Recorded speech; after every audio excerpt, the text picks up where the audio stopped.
heralds literally kept league tables of knights, and there was a number 1, 2, 3, the third best knight in the world.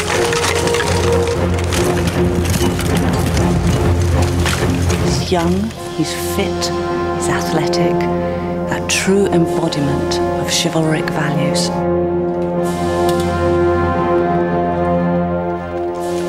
The most noble order of the Garter is, of course, the senior order of chivalry in the world and the senior order of knighthood in this country.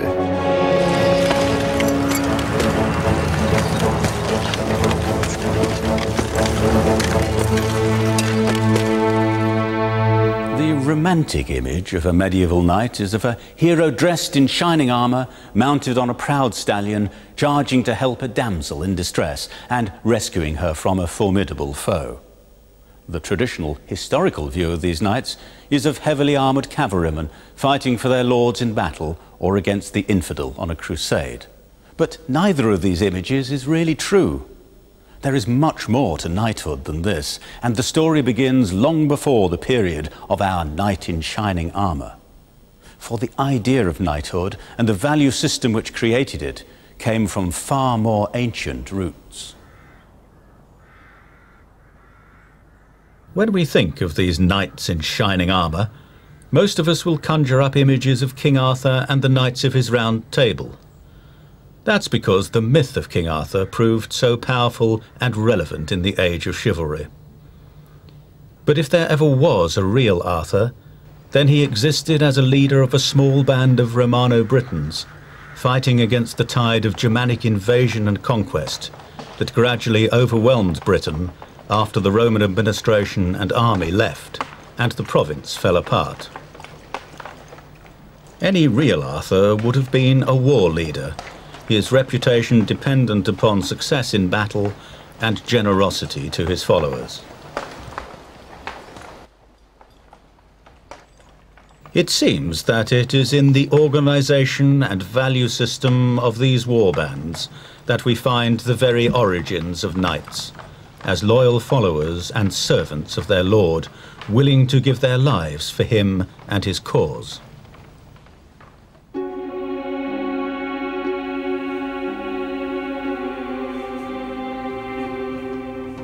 Over 1,000 years ago, in the year 991, a small army rode quietly to battle. Their powerful leader, a Saxon lord called Byrhtnoth, feared the worst. England was threatened by a Viking invasion.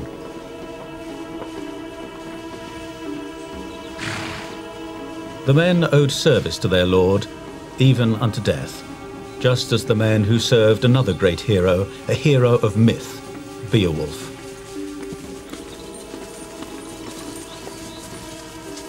His exploits had been described in one of the earliest English poems, written down some 200 years before, and doubtless sung in mead halls long before then.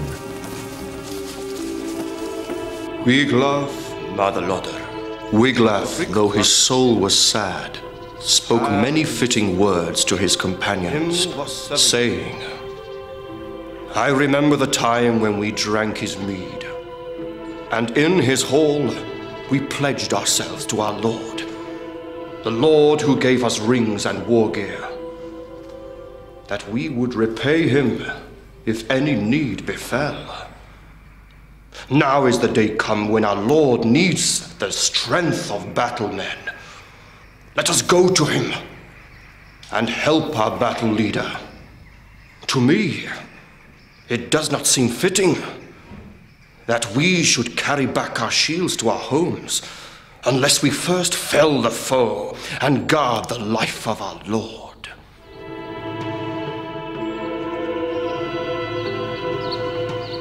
Byrhtnoth's men, like the men described in Beowulf's epic tale, were also to be commemorated in another famous early English poem about the Battle of Maldon.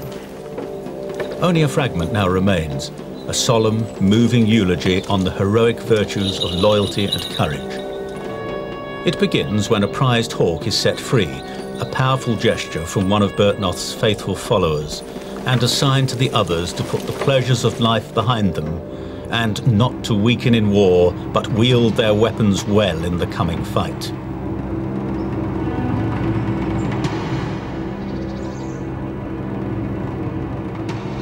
The Battle of Maldon was fought on the southern bank of the River Blackwater in Essex.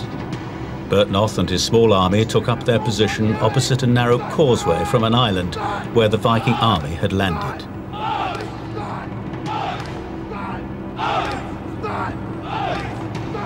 The fight went against him. Many were killed, among them was Byrhtnoth. But the strong bond between leader and led was not even broken in death.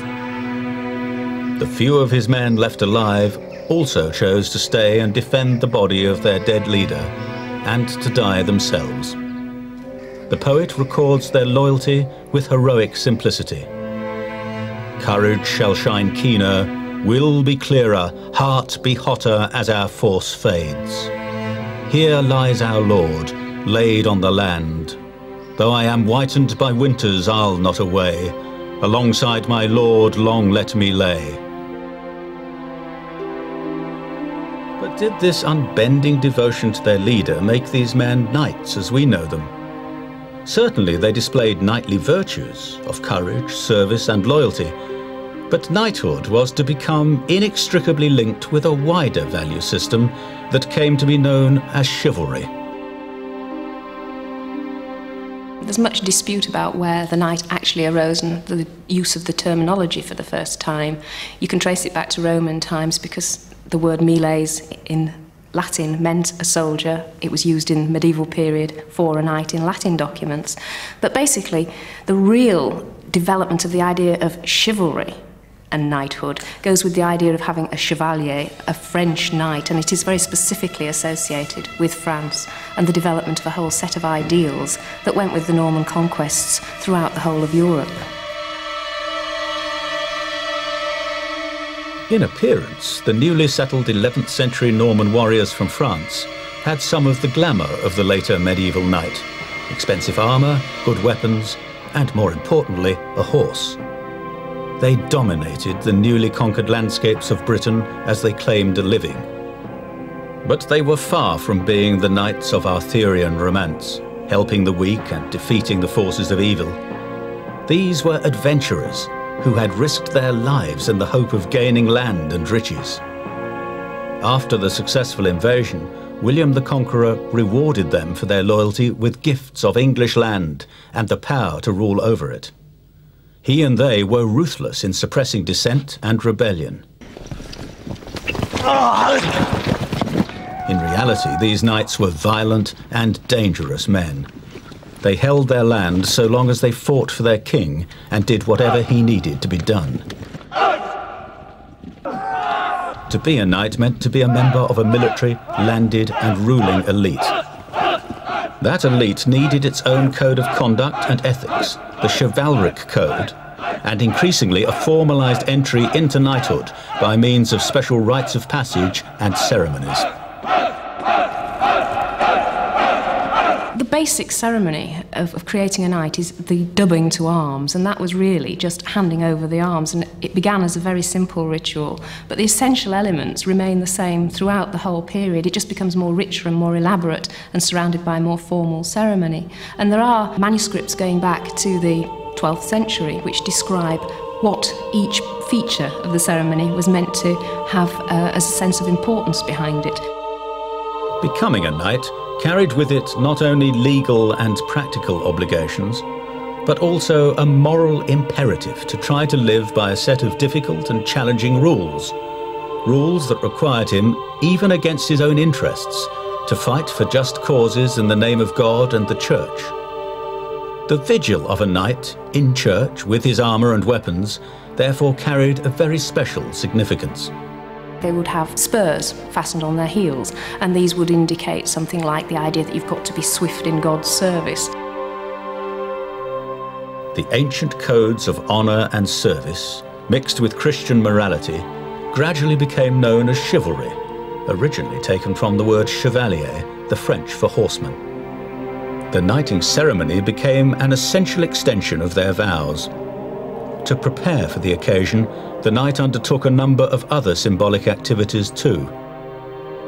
It was quite common to have a ritual bath, because that was the idea that, like baptism, you were cleansing your sins, because you are entering on a new age, you are coming of age often, because the young men were often on the eve of marriage or on the eve of a battle, and they were about to become great knights. So this sense of washing away their past, entering a new life.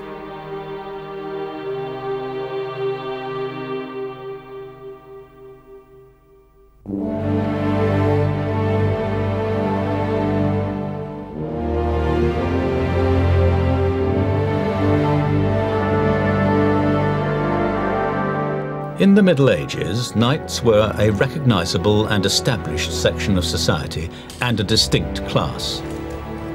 To a young nobleman in the 15th century, his knighting ceremony was an event of great importance.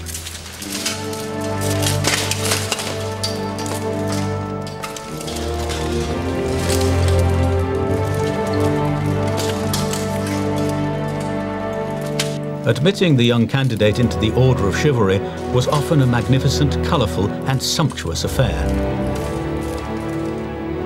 The wearing of armour, and of course the symbolic girding of the sword, helped to mark admission into this elite group. It's quite interesting that the ceremony of dubbing to knighthood is very similar to the ceremony of creating a king. And it's the church trying to impose a ritual on secular society. They succeeded with the king because kings were always made by bishops, by the church, but they didn't succeed with knights because knights always preferred to be made by other knights instead. So you get all these virtues, these knightly virtues that become absolutely central to the belief, and often the man who was conferring knighthood would be a great knight of his own time. Like Francis I, for instance, went to Bayard, who was called the Chevalier Sans Reproche, and he went to him to be knighted. The most important part, of course, was girding on with the sword. And this idea of putting this girdle on was the idea of chastity, which was hugely important to knighthood, because obviously it was so totally alien to them as well. And then the giving of the sword. And the sword has two edges. So one side represents justice, and the other side represents loyalty. And that's the two most central features of a knight's life. It's quite clear that at this time, to be a knight, you had to fight. Knighthood and combat went hand in hand. But knights didn't always fight on horseback. As the Middle Ages wore on, they increasingly fought on foot in often bloody and brutal combat.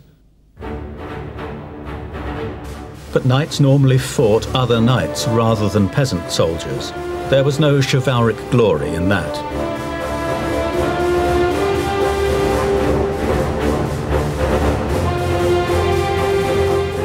In combat, conspicuous acts of bravery were often immediately rewarded with a blow to the shoulder, and another knight was created. Another knight of whom, like the knights of King Arthur's Round Table, brave deeds would be expected. Brave chivalric deeds were the subject of much of medieval popular literature, especially the brave deeds of Arthur's knights. When Sir Thomas Malory gathered many of these together in the middle of the 15th century in his great work, The Morte d'Arthur, he included the already famous story of Sir Gareth. A young knight desperately keen to win fame and love, Sir Gareth set out to rescue the beautiful Lady of Lyonesse, who was languishing in prison in a distant castle. He was accompanied on his journey by her sister, who had a very low opinion of the young man. It's one of the classic situations of chivalric romance. In the story, Sir Gareth had to cross a ford guarded by two knights. Anyone who tried to cross had to fight them to the death. The lady had no interest in Sir Gareth, but needed him to help her rescue her sister. She wanted him to win the encounter so they could continue their journey.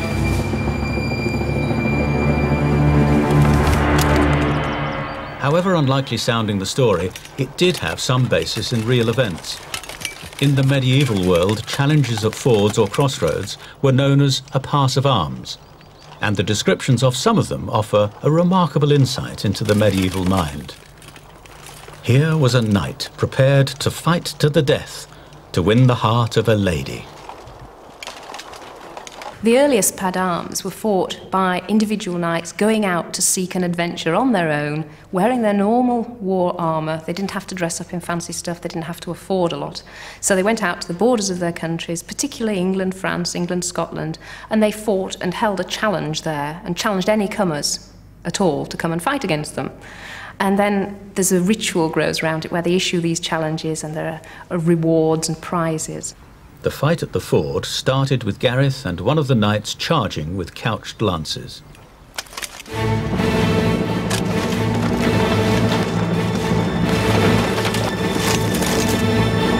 Malory described many such challenges in his writings on King Arthur and his knights.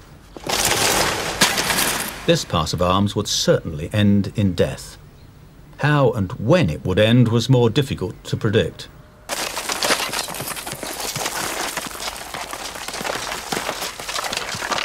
With his lance shattered, Sir Gareth had drawn his sword and continued the fight. Around the mythical figure of Arthur, Malory spun his tale of a society in which shame and dishonour were, for a true knight, absolutely unthinkable. It was a way for an individual knight to go out and make his name. And this really did matter. I mean, the heralds literally kept league tables of knights, and there was a number 1, 2, 3, the third best knight in the world. And it was acknowledged throughout Europe that you were the third best knight in the world. And so to hold a pad arm was to show the whole world that you are a great chivalric figure.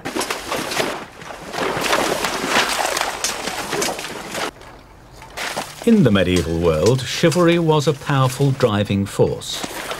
And to a knight, failure could be seen as a loss of honour far more humiliating than death itself.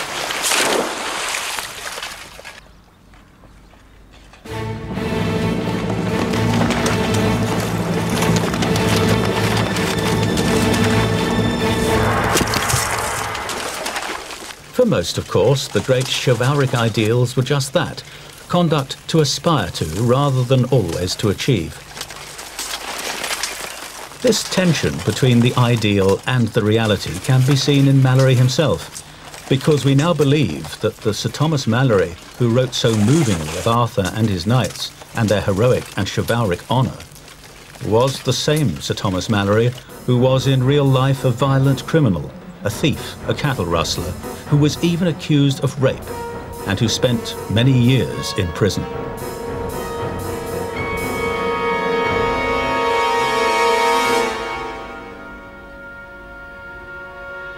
Indeed, it was there that he wrote his tales of King Arthur and his knights, tales perhaps of how things should have been. So, in his make-believe world, Malory in his prison cell can become Sir Gareth, can bravely kill 2 knights in combat, can convince his companion of his worth, and can continue on the journey to search for her lost sister. In this wished-for world, the dead knights have no further part in the story. But if the dead knights of medieval romances were soon forgotten, the dead knights of the real world were not. They were people of importance. In death, they were commemorated, preserved in stone so that their ideals and their social position could be recognised and perpetuated by future generations. This knight, Sir Richard Redman, built the church in which his effigy still lies.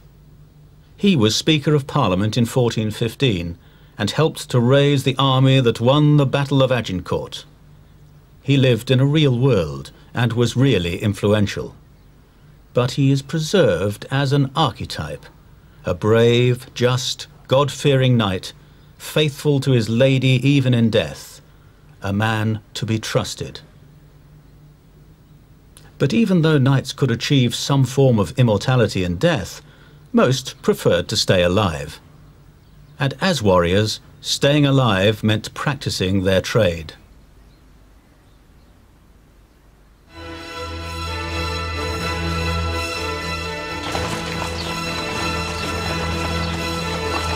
All the medieval pomp and ceremony of a big event, the banners and the brightly coloured tents and pavilions, were brought together as part of the dramatic setting for a 15th century tournament.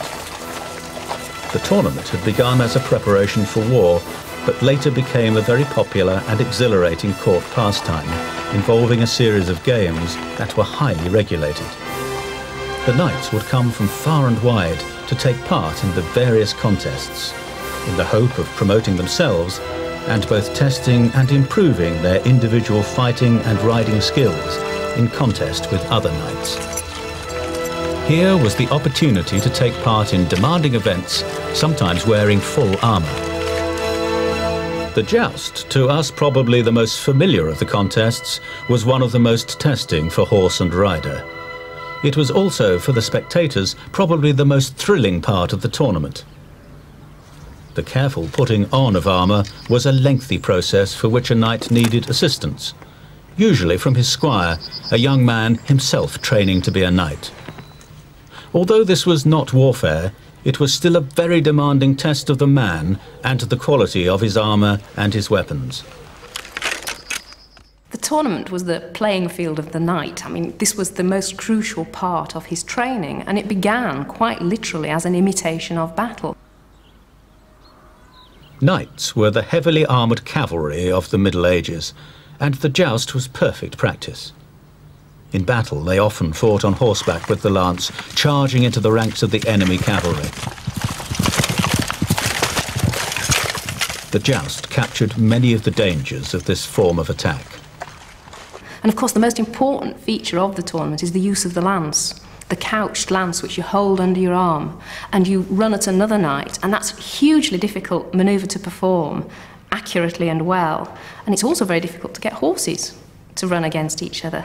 So the tournament was ideal training ground for men and for horses too, fighting under the bands that they would normally fight in war. Originally, the object had been to disable or unhorse the opponent with a long pointed lance, which was extremely difficult to control and keep steady on the target at the gallop. Later, a lance with a blunt end was used. The main object in this type of joust was to shatter the lance well against the opponent.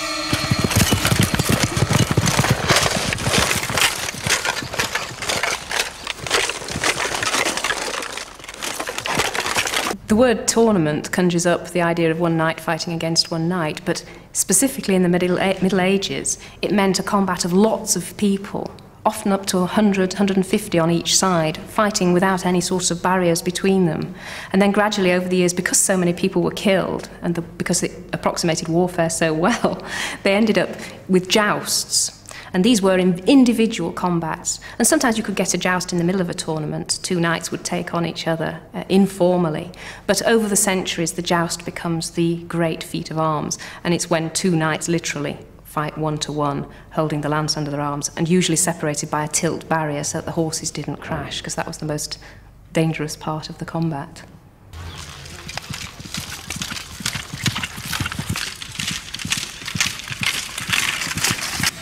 Often there was a natural temptation to close the eyes at the point of contact, but jousters were told not to be afraid.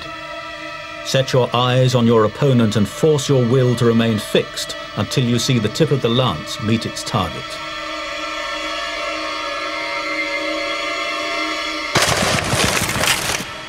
Young knights were urged to remember that far fewer accidents came from jousting compared to battle or hunting.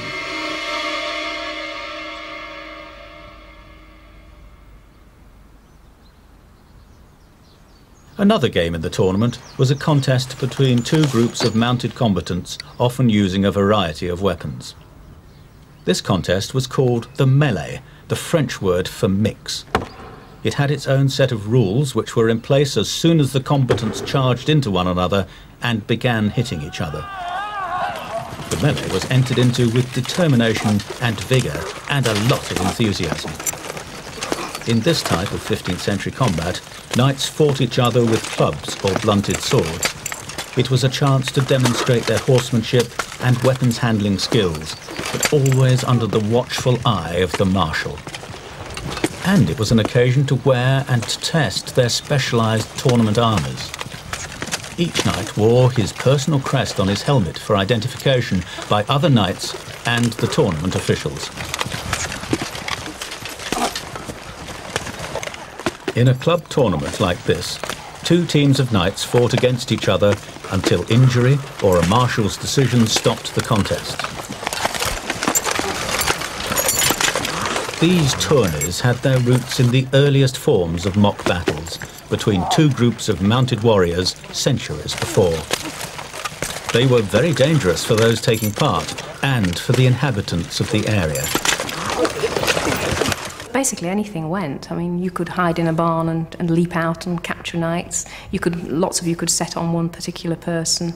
And at the end of the day, all the knights would gather together and have a session in the evening, a drinking session, and decide who was the best knight of the day. And there's a wonderful story about William Marshall, who had a fantastic reputation in the tournament, and he'd won this particular tournament, and they went to present the prize, couldn't find him anywhere, and eventually located him in a blacksmith shop with his head on an anvil, having the helm beaten back into shape so that he could pull it off again. But by the 15th century, melees had become a much more ritualised and regulated contest. The rules were supervised and swiftly imposed by the marshal, and if any knight was in danger of serious injury, he would quickly be escorted away from the action.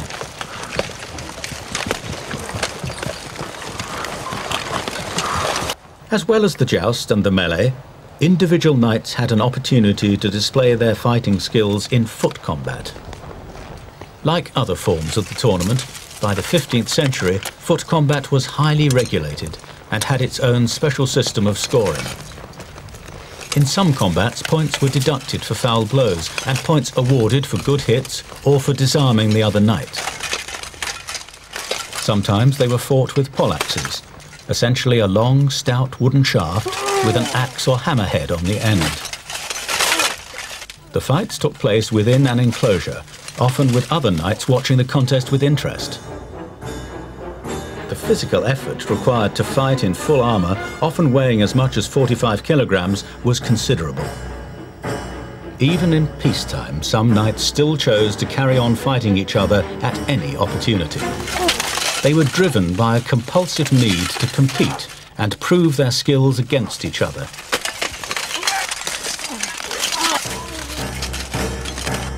If there was any danger of serious injury, the marshal had to intervene and stop the contest.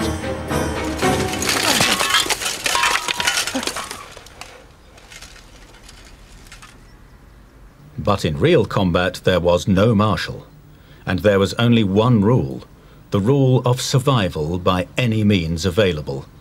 You literally lived or died by the sword.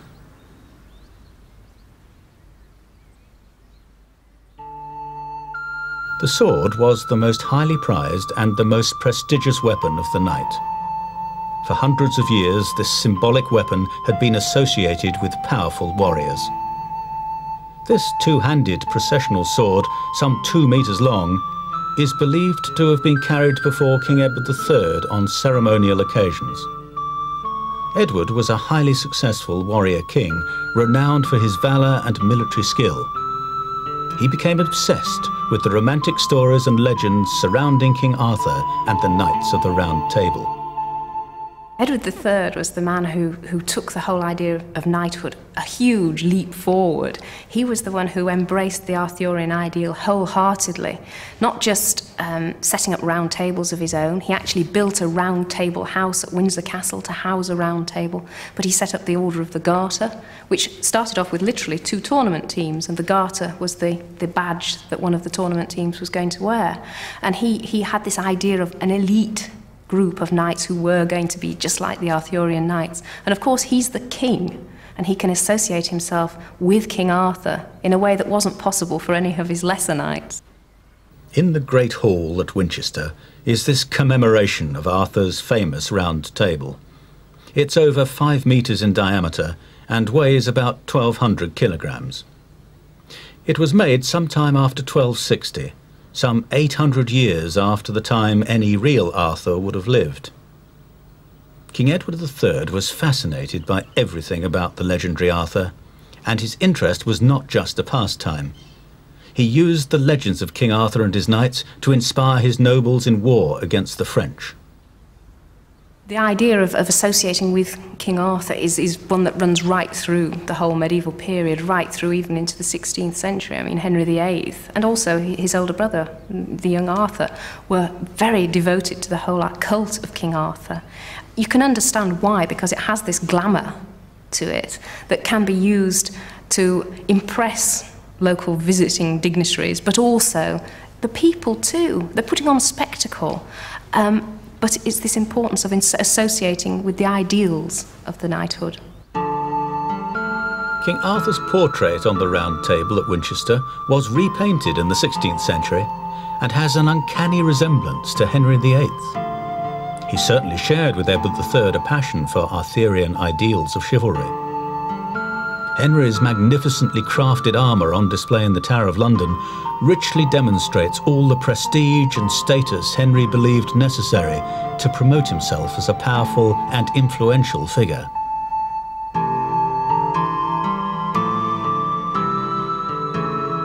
Henry VIII saw himself as the embodiment of true knightly values.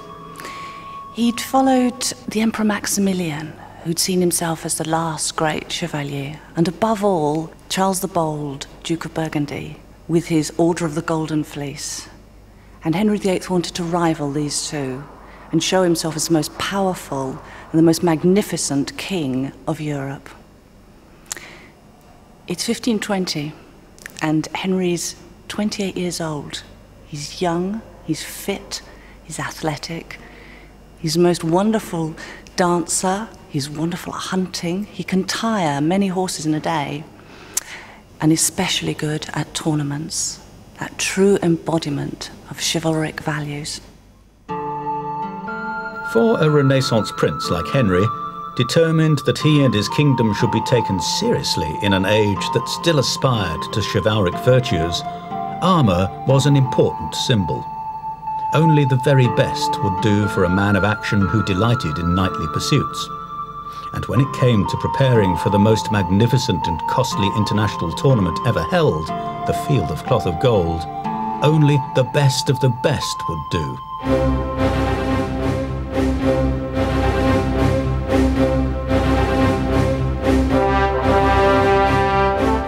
The sheer extravagance of the times can be judged by this great tournament arranged by Henry VIII and Francis I of France.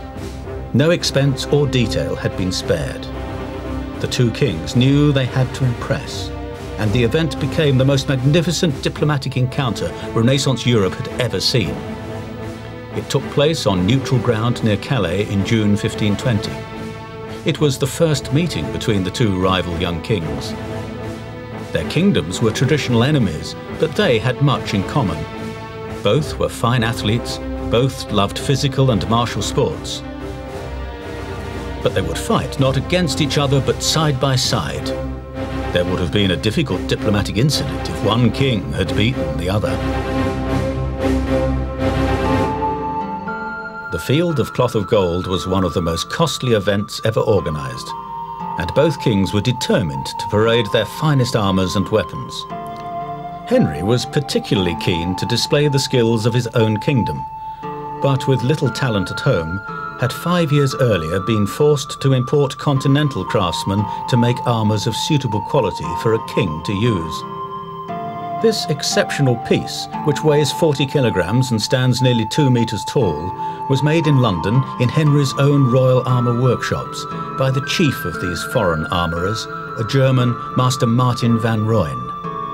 It represents the pinnacle of the armourer's craft and is a highly specialised piece of sporting equipment. It's intended for use in foot combat where blows could come from any angle, and so, ingeniously, every part of the body is protected.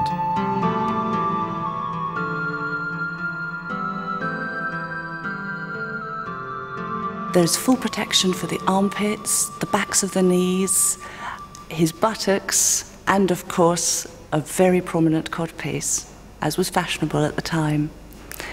Even the foot defences lock in together. There is no chink in this armour at all. But for all its intricate perfection, the armour remains unfinished. 3 months before the tournament, the French changed the rules. Henry must have been furious because this armour was nearly complete and standing in the workshop. So a second armour had to be put together very hurriedly from pieces that were lying around in the workshop, pieces of armour that he already owned, and decorated especially for the tournament. Henry took considerable interest in the design and construction of all his armours. The technology of heating, beating and shaping the metal to fit his body fascinated him, as did all things mechanical, whether they were guns or artillery. He was determined to have the best, which is why he was prepared to spend enormous sums of money securing the finest craftsmen. The rapidly assembled new foot combat armour for the Field of Cloth of Gold was strikingly different. The engraved and silver-gilt parts were beautifully constructed, but the main feature of the armour was the striking skirt or tunlet, designed to give special protection to the legs from slashing sword and swinging poleaxe blows. It was in this sumptuous armour that Henry appeared at the Field of Cloth of Gold in 1520. But the great diplomatic meeting in France failed. Within months, Britain and France were threatening war again. By the end of the 16th century, the battlefields of Europe had little use for the mounted knight in full armour. The tournaments and jousts, the games and pageantry as a way of life were under threat from a new and powerful weapon. A weapon that had very little respect for the old-fashioned knightly ideals of chivalry. Gunpowder weapons of mass destruction blew away the knight, his horse and his battle armour.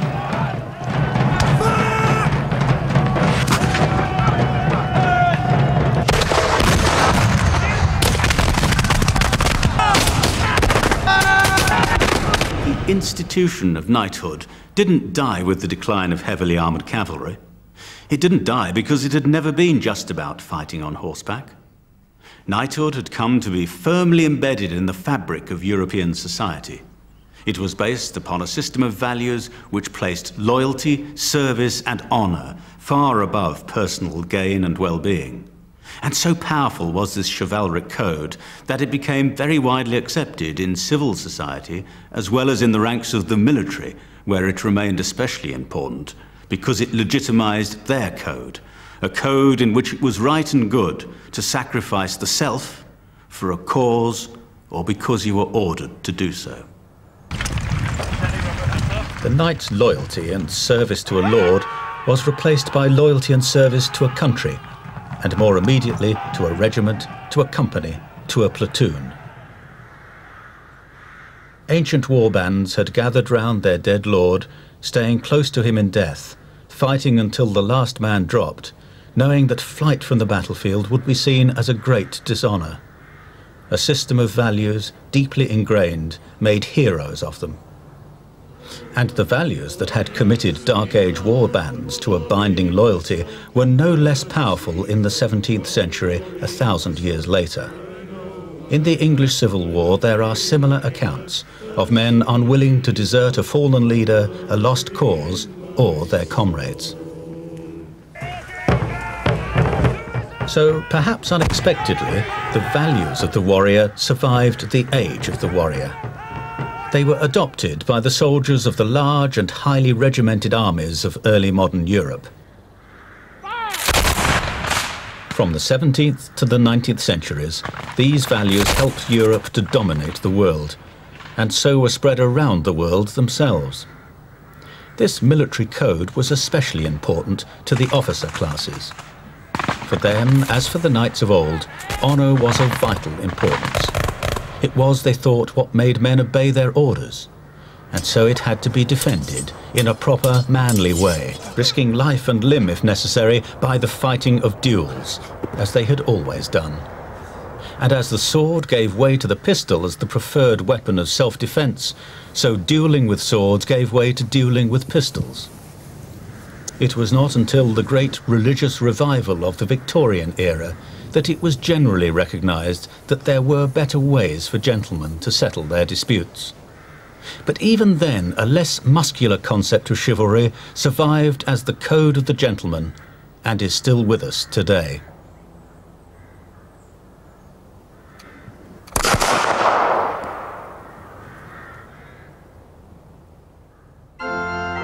A major reason for this was the hugely popular revival in interest in things medieval that occurred in the 19th century.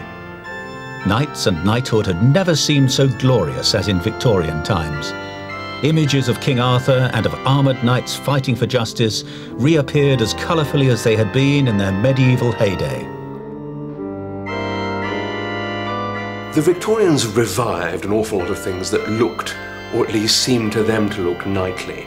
And I think it was an attractive thing to do, to look back into a past and to resurrect the best bits of the medieval past, to romanticise, to paint pictures of knights doing knightly things, rescuing maidens in distress, and to build with a style of architecture that seemed to them to reflect the grand and knightly qualities. And I think the Victorians found an echo in the past of what they themselves wanted to be. The rebuilding or improving of medieval castles and churches was a favourite way of capturing some of the essence of a lost past, a past more innocent and less complex than the exciting but often disturbing present. New and perhaps dangerous forms of transport like the railways were perceived to be more acceptable when approached through stations built to imitate medieval palaces. The Victorians got seduced by the image of a largely fake medieval past because I think they wanted to get away from many of the sordid realities of their own age, living through the Industrial Revolution, the dark satanic mills, a burgeoning population, a middle class, a ruling class that was losing something of its way. And one way of this re-establishing a sense of dignity, a sense of purpose, was to look back at the best part of the knightly image from the Middle Ages. And that's exactly what they did. In fact, the Victorians were romanticising the past for a purpose, just as Edward III had done. Even when it was built in 1348, this church was intended to be an inspiring and glorious place. It's St George's Chapel, Windsor, and it was established by Edward III to pray for the sovereign, his family, and the faithful departed, and also to celebrate one of Edward's passions, the glorious Knights of Arthur's Round Table, reborn in his own Order of the Garter. St George's Chapel, Windsor, is regarded, I suppose, as the spiritual home of the Knights of the Order of the Garter. Born out of Edward's passion for Arthur and his knights, there were 26 founding members. Edward actually set up the College of St George, which was to be the religious counterpart to the Order of the Garter, which suggests that he did see that there was some spiritual significance. There were 26 clergy, one as a counterpart for each of the knights, and their job was really to pray for the monarch and for the Knights of the Garter, and that continues in this chapel every day right up to the present. The Order of the Garter is one of those means by which we can go on celebrating some of the highest values in society, obviously things like duty and honour, but maybe most of all the value of service, and all the people who become companions of the order are people who have given great service to the nation, to other people. Every Knight of the Garter has a plate on the wall of the chapel bearing his coat of arms. More recently, political leaders have been included, but at first only soldiers could be made knights. This plate marks the stall of the Duke of Wellington, who has followed in the footsteps of his father, grandfather, and great-grandfather.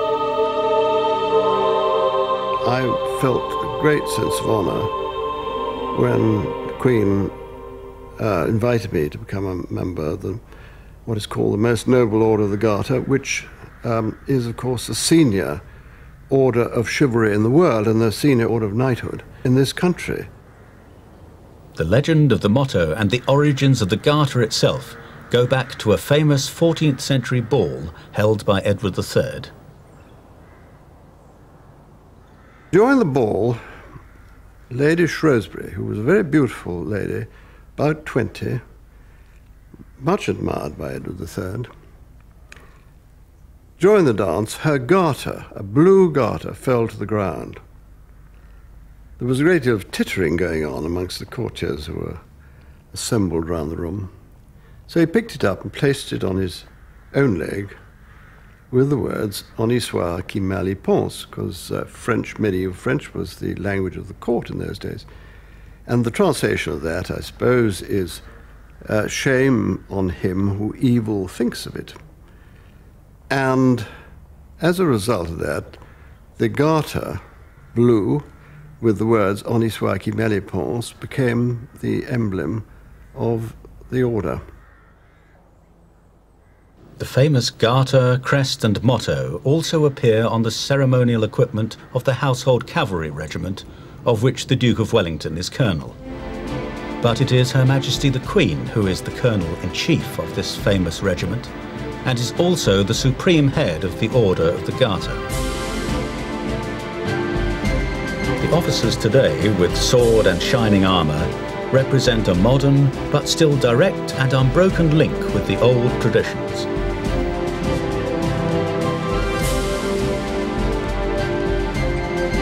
I think in many ways knightly values can be seen in today's modern army, not only in the ceremonial role we do here, but also on the operational side of things as well. The regiment is based in central London and has special ceremonial guard duties. The splendid uniforms and uncomfortable boots and traditional swords are only worn when on guard duty. The breastplate and helmet have their origins in the 19th century, but the code of honour this regiment upholds has roots deep in the past. The great knightly values of courage, honour and service still survive. They are now an integral part of being an officer and a gentleman. It's a great honour for us as the Household Cavalry, who for the last 15 consecutive reigns have been providing escorts and the bodyguard to the sovereign. It's also a tremendous honour to command Household Cavalry men and women, as we now have as well. All British soldiers today, just like the medieval knights before them, swear a personal vow of allegiance to the monarch and to their country. They agree to die if necessary, for these men too are fighting soldiers.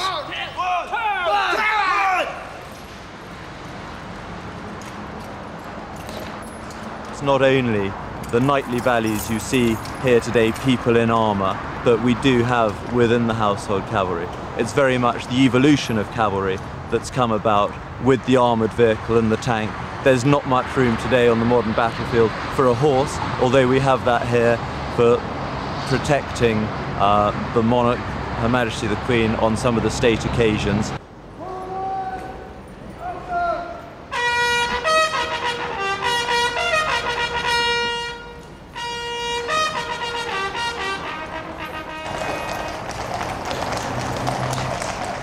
With much of the pomp and ceremony of earlier medieval knights riding to war, these 21st century armoured and mounted warriors go off to ceremonial duties. But their foremost duty as modern soldiers, fighting or keeping the peace around the world, is to protect their country and to put their loyalty, service and honour above all things to that end. The ancient institution of knighthood has come to be firmly embedded in the fabric of European society, especially in the military, because it legitimizes a value system in which it is still right and good to sacrifice the self for a cause or because you are ordered to do so.